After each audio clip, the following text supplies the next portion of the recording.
Pode ver uma rodinha. Eu acho que se fosse criança, eu ia andar, eu ia entrar aqui dentro, que na época era criança, capaz de eu entrar aqui dentro e tentar dar uma voltinha aqui, no púlpito móvel. Abra sua Bíblia, meu irmão, minha irmã, no Evangelho de Marcos, no capítulo 2.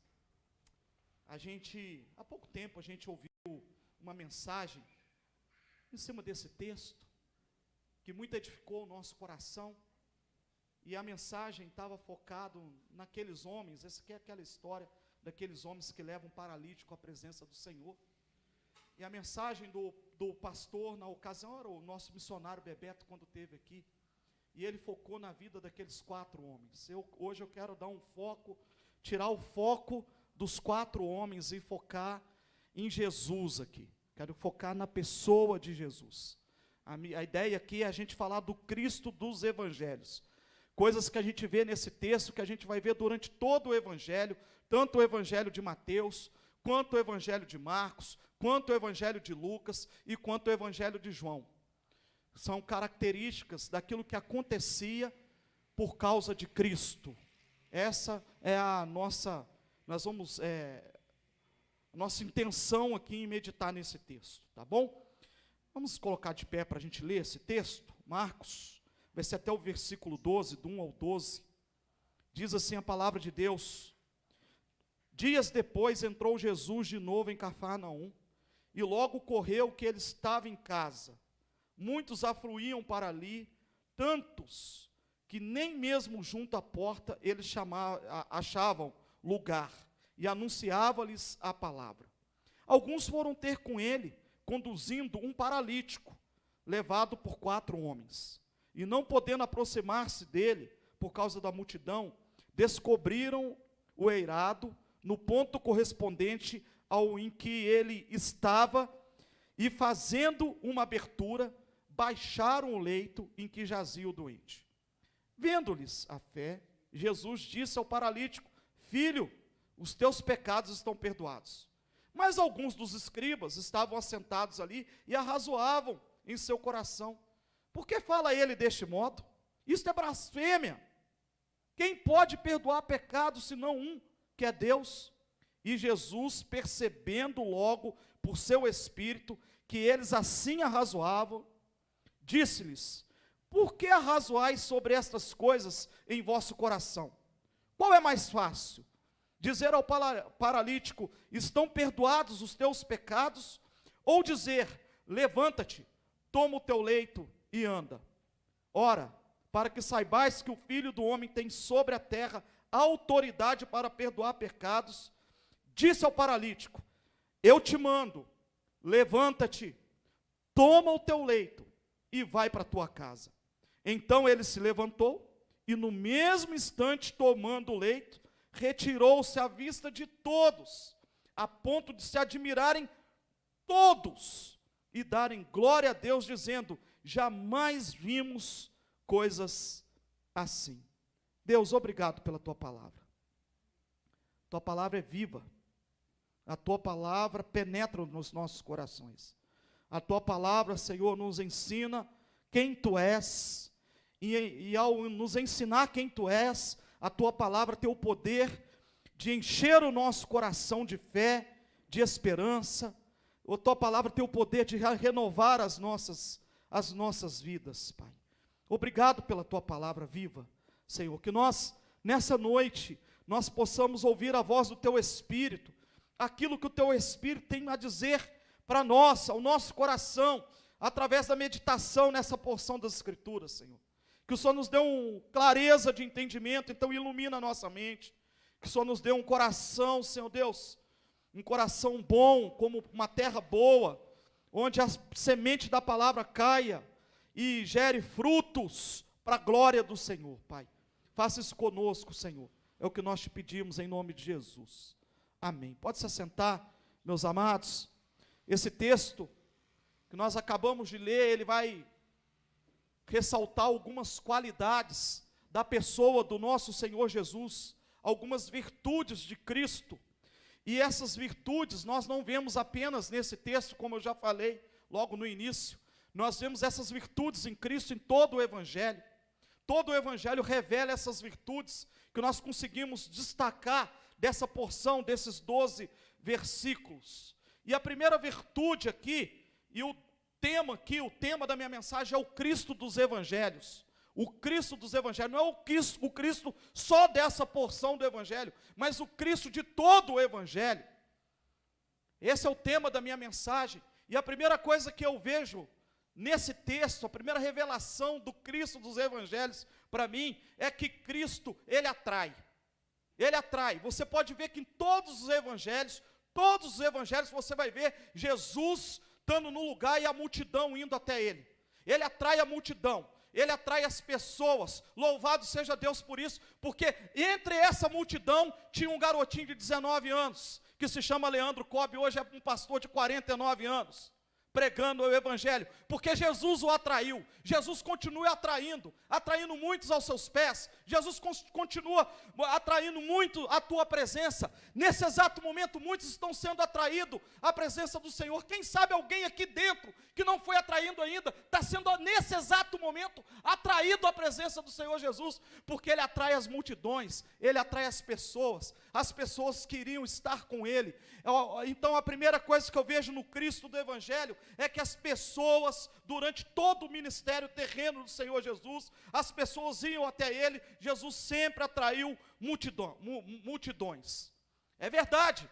Agora é lógico que essas multidões tinham motivos diversos para ir até o Senhor Jesus. Isso é um fato. Alguns iam até o Senhor Jesus para serem curados, porque estava enfermo. Outros iam ao Senhor Jesus para saciar a fome, porque estavam com fome. Outros iam ao Senhor Jesus porque tinha os seus problemas, né? Quantos iam ao Senhor Jesus por causa de tipos de problemas, talvez problemas pessoais, problemas culturais, sociais, e Jesus vai resolver todo tipo de problema. Então ia todo tipo de pessoa atrás do Senhor Jesus, no meio da multidão. Mas havia um grupo assim não tão grande, que ia até o Senhor Jesus pelo verdadeiro motivo. Eles iam até o Senhor Jesus porque eles queriam salvação. Eles entendiam que estavam perdidos, e por entender que estavam perdidos, eles entendiam que eles precisavam ser salvos, e eles entendiam que a salvação só Jesus poderia dar para eles. Então eles iam até o Senhor Jesus com o propósito de receber a salvação.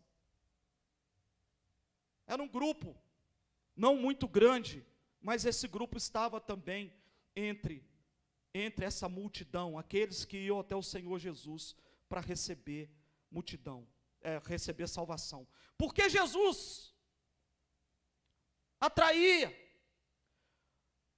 as pessoas, atraía até Ele, e essas pessoas, independente de arrumar um compromisso com Ele, recebia uma graça dele. A gente pode ver isso. Quantas pessoas receberam uma graça de Deus, uma graça do Senhor Jesus, e estava lá, crucificam. Quantos? Quantos dos nossos dias recebem uma graça do Senhor Jesus? E ao receber a graça, estava ali por causa da cura apenas, vira as costas para o Senhor Jesus. Quando eu penso nisso, eu faço uma pergunta para você: por que Jesus lhe atrai? Por que você é atraído por Ele? Por que Jesus lhe atrai, meu irmão? Nós precisamos ir ao Senhor Jesus com a motivação certa. Muitos não iam, mas nem por isso Jesus deixava de abençoar. Nem por isso Jesus deixava de atender. Nem por causa disso. Sabe por quê? Porque Jesus é gracioso. E graça é favor imerecido. Graça é favor imerecido. Pessoas iam com a motivação errada à presença dele. E era atraído pela pessoa dele, porque queria receber ali uma graça, queria receber ali uma cura. E poucos iam com a motivação certa, queria receber a salvação. Quando eu penso em Jesus, eu falo que Jesus deve nos atrair, não somente em relação aos problemas que Ele pode resolver, mas principalmente porque Ele pode nos dar a vida eterna. Essa deve ser a nossa maior motivação, porque Ele pode e Ele já nos deu a vida eterna, e por isso nós somos atraídos a Ele. Por isso, você veio aqui por quê? Eu falo que no auditório, como esse aqui, tem vários tipos de pessoas que vieram aqui por diversos motivos, talvez. Talvez você veio aqui porque a sua tradição diz que domingo é dia de ir para a igreja, e aí você veio só por causa disso. Desde criança, minha mãe me leva para a igreja, eu cresci indo para a igreja, e eu estou aqui porque domingo é dia de ir para a igreja. Não, lá em casa você já arruma todo mundo, fala assim, gente, vamos para o culto, porque domingo é dia de ir para a igreja. A motivação é errada. Mas o fato de você estar aqui, pelo fato de domingo ser o dia de vir para a igreja, não quer dizer que o Senhor Jesus não possa te abençoar, porque Ele é gracioso. Mesmo com a motivação errada, Ele é gracioso. Agora, se a sua motivação não, eu vou para a igreja porque eu quero adorar o Senhor, eu vou para a igreja porque eu quero estar junto com meus irmãos e quero ouvir a voz do Senhor, eu quero ouvir a voz do Senhor através da pregação do Evangelho, essa é a motivação certa, e você será abençoado também. Porque Jesus é gracioso, não porque nós somos bons, mas por causa dele. Entenda isso. Mas é bom vir com a motivação certa. Jesus atraía, nós fomos atraídos a Ele, nós somos dele, e se você não é dele, quem sabe hoje Ele está atraindo você a Ele. Obra do Espírito Santo de Deus. Segunda coisa que a gente vê no Cristo do Evangelho, o Cristo do Evangelho é o Cristo que prega. Ele não só atrai a multidão, mas Ele prega. Quando a gente olha aqui, o versículo 2, aqui é aqui comigo, não é lá não, eu estou aqui, ó. Que atenção aqui comigo, não perde a palavra do Senhor, não, olha aqui para mim. Versículo 2, muitos afluíam para ali, tantos que nem mesmo junto à porta eles achavam lugar, e anunciava-lhes a palavra, Então a segunda coisa que a gente vê no Cristo do Evangelho, é que o Cristo do Evangelho, ele prega, a pregação está presente durante todo o ministério do Senhor Jesus Cristo. Jesus estava comprometido com a pregação do Evangelho. Jesus veio pregar o Evangelho. A gente pode lembrar do grande sermão do monte, ou da montanha, seja lá como você queira chamar, que está em Mateus, a partir do capítulo 5, você vai ver o sermão do monte ali, e o interessante é que quando a gente olha para Jesus, Jesus prega, e a pregação de Jesus envolvia em sua essência 2 temas. O primeiro tema era o reino de Deus, ele veio falar sobre o reino de Deus, e o segundo tema era o arrependimento dos pecados por parte dos homens. Esses 2 temas prevaleciam na mensagem do Senhor Jesus. Ele falava a respeito do reino, e ele falava a respeito do homem precisar se arrepender para ter perdão pelos pecados. Era isso que Jesus estava pregando enquanto estava aqui. Quando você olha lá para Marcos 1, versículo 15, está escrito assim: o tempo está cumprido, Jesus falando, o tempo está cumprido, o reino de Deus está próximo, arrependei-vos e crede no Evangelho. Então ele vem falar do reino de Deus. Quando você olha, todo o sermão do monte é chamado também como o sermão do reino, o sermão do reino de Deus. É interessante que tem algumas pessoas que defendem a seguinte tese: se você viver só o que está escrito no sermão do monte, você vai ser um crente exponencial, um crente cheio do Espírito Santo de Deus. Tem gente que defende essa tese. E esse sermão vai do capítulo 5, 6 e 7 de Mateus, onde vai ensinar o homem de Deus, ser homem de Deus em todas as áreas da sociedade, em todas as suas funções, tanto na função como pai, como sacerdote do lar, como na função do seu relacionamento na sua empresa. Ele cerca para todo lado.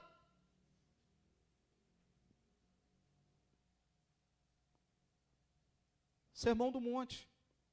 Jesus vem mostrar o reino para nós. Eu faço uma pergunta também, em cima desse ponto: que influência tem a pregação de Jesus em sua vida?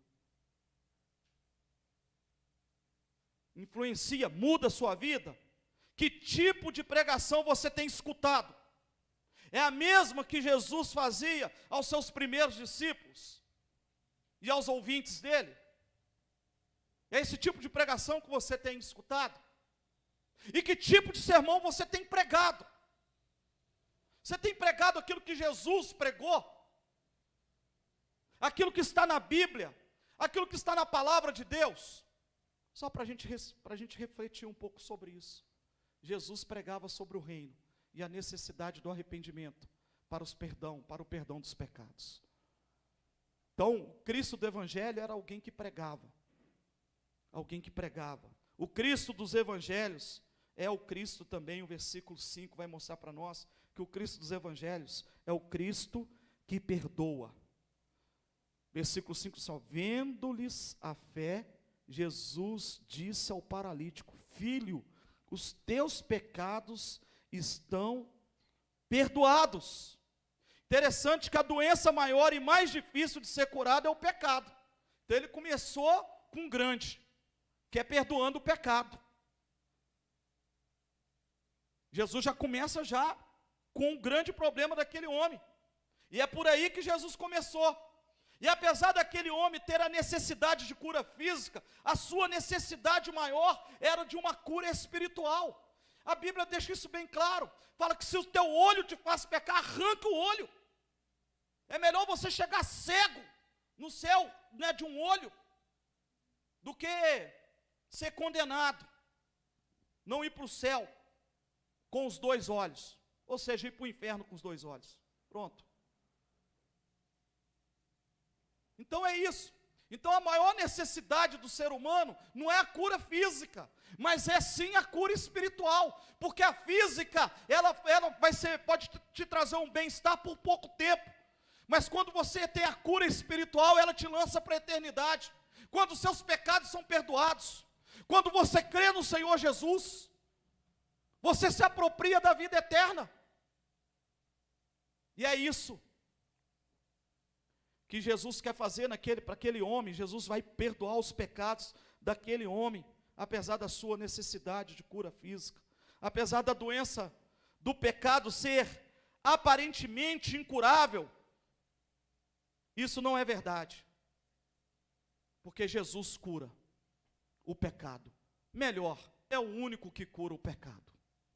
Jesus é o único que cura o pecado. Jesus é o santo remédio para o pecado. Colossenses 2:3 diz assim: quando vós estáveis mortos nos pecados e na circuncisão da vossa carne, vos vivificou com ele, perdoando-vos todas as ofensas. Então foi vivificado com Cristo, porque recebeu o perdão dos pecados. É isso que o texto está falando. Então, meu amado, o perdão de Jesus inclui a mim e a você. Louvado seja Deus por isso. A grande doença, a maior doença que um ser humano pode ter, já foi curada a nossa, porque nós temos Cristo. Se você não tem, hoje pode ser curado. Entenda isso. As outras doenças é pequena diante do pecado. Jesus já me salvou. Já salvou você? Amém? Então você já foi curado dessa enfermidade, porque Ele carregou os seus pecados lá naquela cruz. Ele carregou os nossos pecados lá naquela cruz. Louvado seja Deus por isso. Esse é o Cristo do Evangelho, o Cristo que perdoa os pecados. Esse texto mostra também que o Cristo dos Evangelhos é o Cristo onisciente. Sabe o que é onisciente? É aquele que sabe de todas as coisas. Onisciente significa isso. O que tem ciência de todas as coisas, o que conhece todas as coisas, o que sabe todas as coisas. E o Cristo do Evangelho é o Cristo onisciente. Olha só o versículo 8. E Jesus, percebendo logo por seu espírito que eles assim arrazoavam, disse-lhes: por que arrazoais sobre essas coisas em vosso coração? Eles não estavam arrazoando falando, não, eles estavam arrazoando no coração. Estava ali em silêncio, assim: quem que é esse? Que negócio que é esse aí? Vim aqui perdoar pecado? Que negócio que é esse aí? Isso aí está errado. O que é isso? Quem que tem poder a não ser Deus para perdoar o pecado? Porque eles tinham dificuldades. Eles tinham dificuldade de ver Jesus como Deus. Eles não entendiam ainda que Jesus era Deus. E Jesus está se revelando ali a sua divindade. Uma qualidade, um atributo que é somente de Deus. Por isso que Jesus tem, porque Ele é Deus. Que é a onisciência. Nós não sabemos todas as coisas, apesar que tem gente que é metido, acha que sabe tudo. Nós não sabemos todas as coisas. Nós não conhecemos todas as coisas. Mas o Senhor Jesus conhece. Ele, nesse exato momento, Ele sabe onde está o teu coração. Se o teu coração está na palavra dEle, ou se você está com o coração em qualquer outro lugar. Eu não sei onde está o teu coração. Você não sabe onde está o meu coração, mas Ele sabe onde está o nosso coração. Ele estava arrazoando ali do Senhor Jesus. Arrazoar é zombar, zombando ali, no coração ali, a respeito de Jesus, mas Jesus olha para aquele coração, Jesus consegue escutar os corações, Ele escuta o nosso coração, Ele sabe tudo a nosso respeito, Ele sabe se nesse momento você está bem, ou se você está mal, Ele sabe se você está passando por lutas, ou se você está passando por bonança, Ele sabe como está a sua saúde, se ela está boa, ou se ela está ruim, Ele sabe como está os seus pensamentos, Ele sabe como estão as suas emoções, Ele sabe todas as coisas, louvado seja Deus por isso, porque Ele sabendo, um milagre pode acontecer. O ruim é se os outros soubessem, Ele não, mas o fato dele saber, nós podemos ter esperança de um milagre, das coisas mudarem, de Deus transformar essa situação, de Deus fazer um milagre nessa situação, de Deus reverter essa situação, de Deus tirar as nuvens negras, te ajudar a vencer essa tempestade que talvez você esteja passando, porque Ele sabe todas as coisas. Você pode esconder de quem você quiser, e tem mais, Ele sabe se a sua vida está sendo uma vida consagrada, ou se você está brincando com Ele e está no pecado, Ele sabe. Você pode esconder de qualquer um, mas de Deus ninguém esconde nada. Ele sabe todas as coisas. Ele sabe o que você anda assistindo, Ele sabe o que você anda vendo na internet, Ele sabe. Sua esposa pode não saber, seu esposo pode não saber, seus filhos podem não saber, o pastor pode não saber, seus amigos podem não saber, mas Ele sabe. Ele sabe se glorifica o nome dEle ou se não glorifica, Ele sabe. Ele sabe todas as coisas. Ele sabe quando nós estamos falando a verdade e sabe quando nós estamos falando a mentira também. Ele sabe todas as coisas, porque Ele é onisciente. Ninguém lê o coração aqui neste lugar, a não ser Ele que está aqui neste lugar. Ele lê os nossos corações. Nós vamos ver aqui que Jesus ele é censurado no versículo 6 e versículo 7. Mas alguns dos escribas estavam assentados ali, arrazoavam em seu coração, porque falava ele deste modo: isto é blasfêmia, chamando, Jesus está blasfemando. Quem pode perdoar pecado, senão um que é Deus? Eles não entendiam que Jesus é Deus, por isso que Ele pode, é só Deus que pode perdoar, e Jesus é o quê? Deus.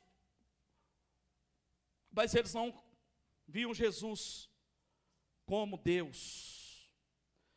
Os nossos pensamentos, os nossos sentimentos podem ser escondidos do Senhor, mas pode ser escondido dos homens, mas nunca escondido do Senhor. Nós nunca vamos esconder do Senhor. Eu lembro daquele texto lá em João capítulo 4, a partir do versículo 1, quando Jesus fala que é necessário passar por Samaria. Texto bem conhecido, aí Jesus vai passar por Samaria, e aí Jesus vai encontrar a mulher samaritana, ali no poço, né, para pegar água ali, ele encontra com aquela mulher samaritana, e Jesus chega ali, quando ele encontra com aquela mulher ali, tirando água do poço, ele vai iniciar uma conversa ali com aquela mulher, e ele chega a um determinado momento que Jesus fala assim para ela: vai lá chamar o seu marido. Aí ela falou assim: eu não tenho marido. Aí Jesus mostra esse atributo que é somente de Deus, que é a onisciência, que sabe todas as coisas. Ele fala assim: disseste bem, porque já tiveste 5 maridos, e este que está com você não é seu marido. Uau! Sabia tudo a respeito daquela mulher. Sabia tudo. Isso revela o Deus onisciente. Jesus é Deus, e por ser Deus, Ele conhece o nosso coração, Ele conhece o seu coração, Ele conhece as nossas lutas, Ele conhece o momento que nós estamos passando. Então, meu amado, clame a Ele, busque a Ele, coloque Ele aí, põe Ele, Ele já sabe, mas não fica de braço cruzado, não. Sabe por quê? Que mesmo Ele sabendo, Ele fala: clame a mim, e responder-te-ei. Mesmo Ele sabendo, Ele pede para que nós clamemos, Ele pede para que nós oremos, mesmo Ele sabendo. Tem gente que pega isso aí e fala: não, Ele já sabe mesmo, eu vou ficar quieto. Não é para você ficar quieto, porque Ele fala: eu sei, mas eu quero que você ore. Então obedeça ao Senhor. Amém?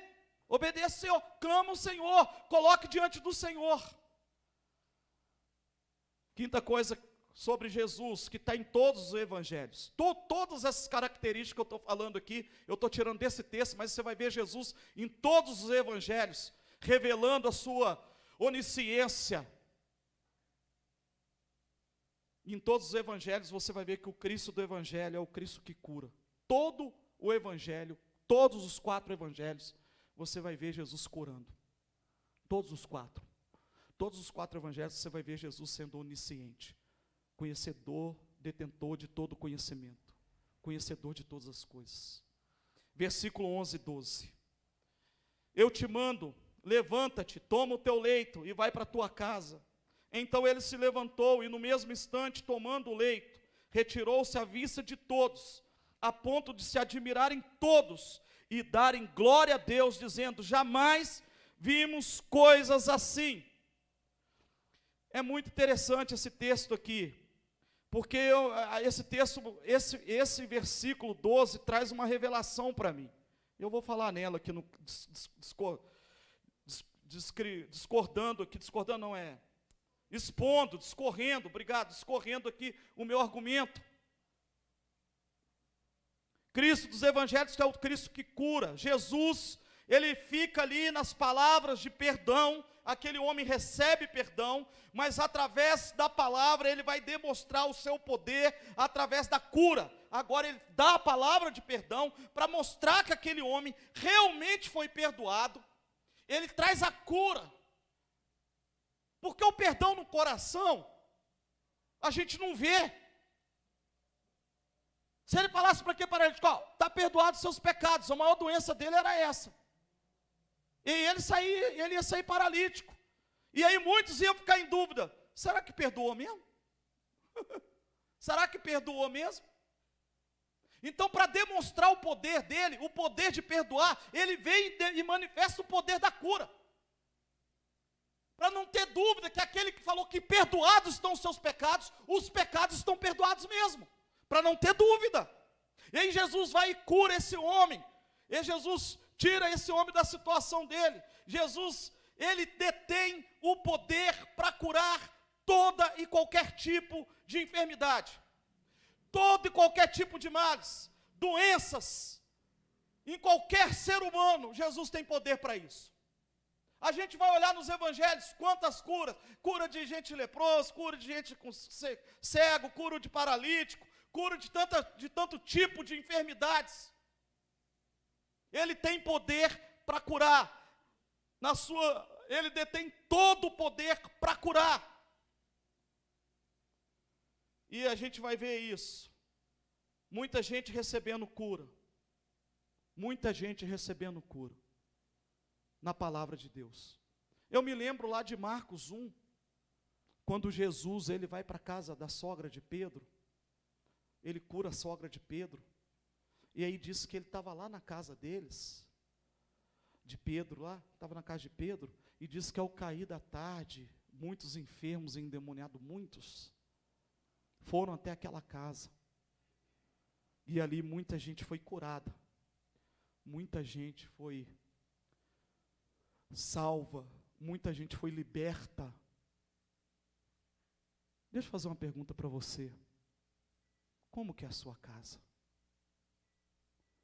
Interessante que quando eu penso aqui, muita gente na casa de Pedro, sendo curada, sendo liberta, sendo salva, eu vejo duas coisas que eu falei aqui nesse texto. Que primeiro, ele atraiu essa multidão para ele. Todo tipo de gente. Gente endemoniada, gente doente. Traiu todo mundo para lá. Então é o Cristo que atrai a multidão. Segundo, é que você vê o poder dele de cura, que é o nosso argumento aqui. Ele curou muita gente, libertou muita gente. Mas interessante que Jesus estava na casa de Pedro. Um termômetro para você. Jesus está na sua casa? Se você falar para mim que está, e a sua casa não vai gente para lá, eu tô em dúvida se Jesus está lá. Se você fala que Jesus está na sua casa, a sua casa não está aberta para gente, para pessoa, eu tenho dúvida se Jesus está na sua casa. Eu tenho dúvida, porque Jesus atrai multidão. Você não fala que Jesus está lá? E as pessoas chegam aonde Jesus está, e lá elas recebem o quê? Consolo, cura, libertação, salvação. Quando as pessoas chegam na sua casa, recebem o que na sua casa?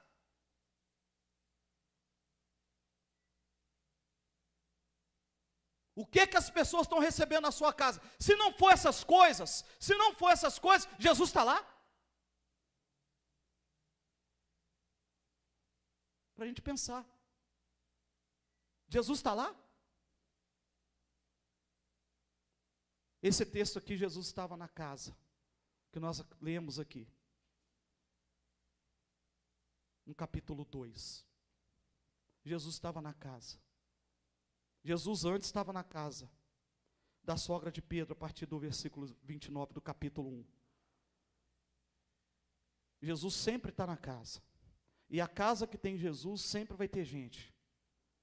Você nunca vai ver Jesus na casa sozinho. Sempre vai ter gente, porque Jesus atrai gente. E sabe que gente que ele atrai? Todo tipo de gente. Todo tipo de gente, todo tipo de gente, todo tipo de gente. Sua casa está aberta para todo tipo de gente? Se está, Jesus está lá, com certeza. Todo tipo de gente. É gente rico, é gente pobre, é gente necessitada, é gente abastado. Jesus, onde ele está, ele atrai todo tipo de gente. E todo tipo de gente precisa de algo. O mais abastado precisa de algo. O jovem rico chega questionando Jesus que ele tinha uma necessidade. O que eu faço para herdar a vida eterna? Jovem rico, dono de grande posse, chega diante de Jesus com uma necessidade. Todo tipo de gente, independente se você mora num palácio ou num barraco, ou você precisa de alguma coisa, que só Jesus pode te dar. Como que está a sua casa? Sua casa é aberta para as pessoas? E ao chegarem lá, o que elas recebem? Jesus está lá. Através dessa cura, Jesus vai mostrar e confirmar a sua autoridade sobre as enfermidades. Jesus cura esse homem ali. Jesus perdoa aquele homem. O Cristo do Evangelho é o Cristo exaltado e glorificado. O Cristo do Evangelho é o Cristo exaltado e glorificado. Olha só o versículo 12.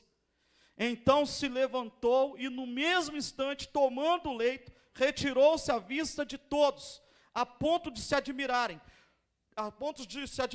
todos e darem glória a Deus, dizendo: jamais vimos coisas assim.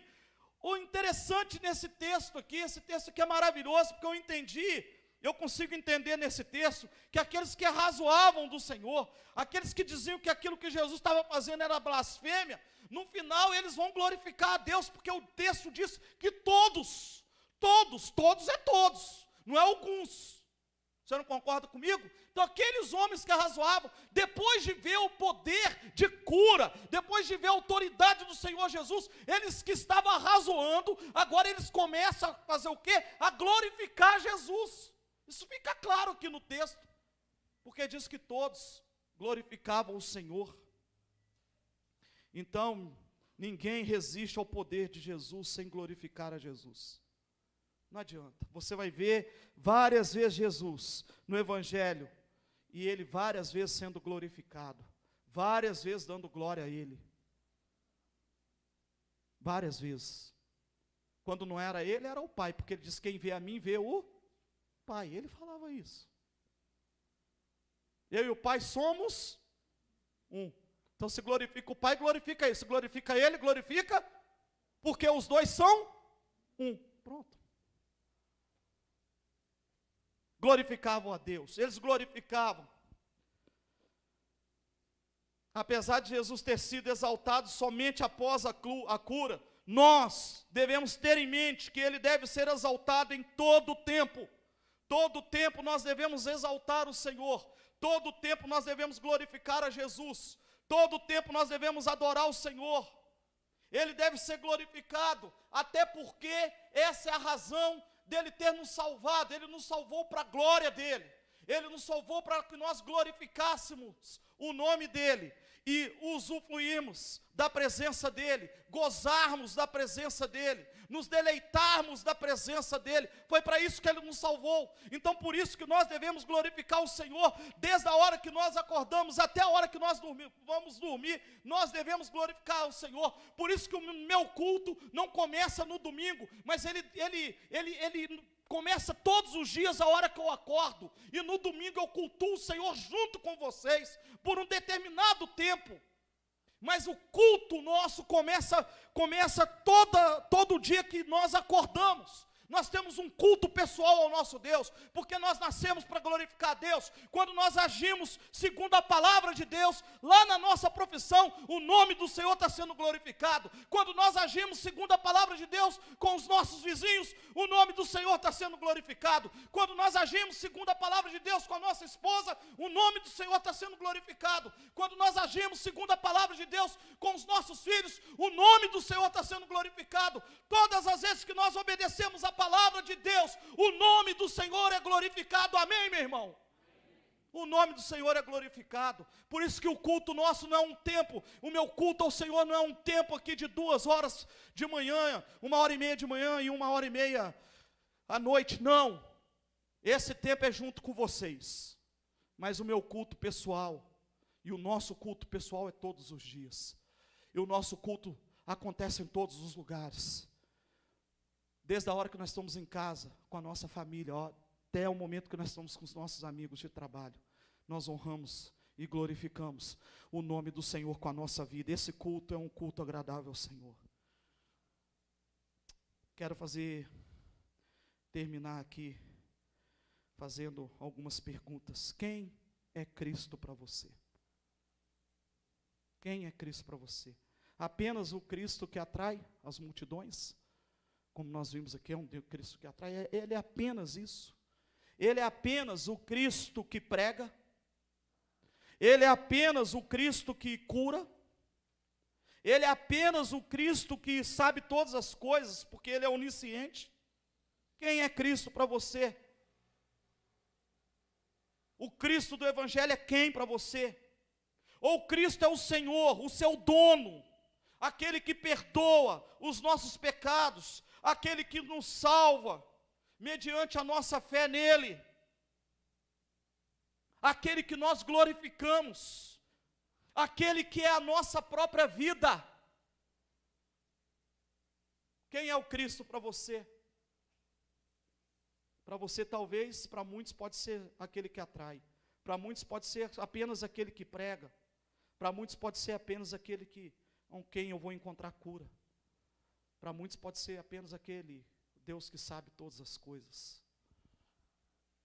Mas para muitos também, Ele é o Deus da vida. O Deus que nos tirou da morte e nos deu vida. O Deus que nos comprou e pagou um preço alto. Pagou com a própria vida. O Deus que morreu sobre a cruz, que morreu na cruz, para nos perdoar de todo o pecado. O Deus que agora se tornou o Senhor das nossas vidas, aquele que dita as normas, aquele que nos orienta, para quem nós queremos viver todos os dias, porque a partir de agora, nós não somos mais donos do nosso nariz, Ele nos comprou, nós fomos comprados, e nós vamos participar da ceia do Senhor, nós somos atraídos à ceia do Senhor, porque Ele nos comprou, todos que foram comprados, é atraído à mesa do Senhor, para participar do momento de comunhão, comunhão com Deus, e comunhão uns com os outros, e é por isso que nós participamos da mesa do Senhor. O Cristo do Evangelho é aquele que morreu por amor a nós, e na sua morte, Ele nos dá a vida, quando nós cremos na sua obra, e através do seu sangue, nós temos o perdão de todo o pecado, mas Ele não parou na cruz, Ele ressuscitou o terceiro dia, e porque Ele ressuscitou, Ele pode falar para mim e para você, quem crê em mim tem a vida eterna.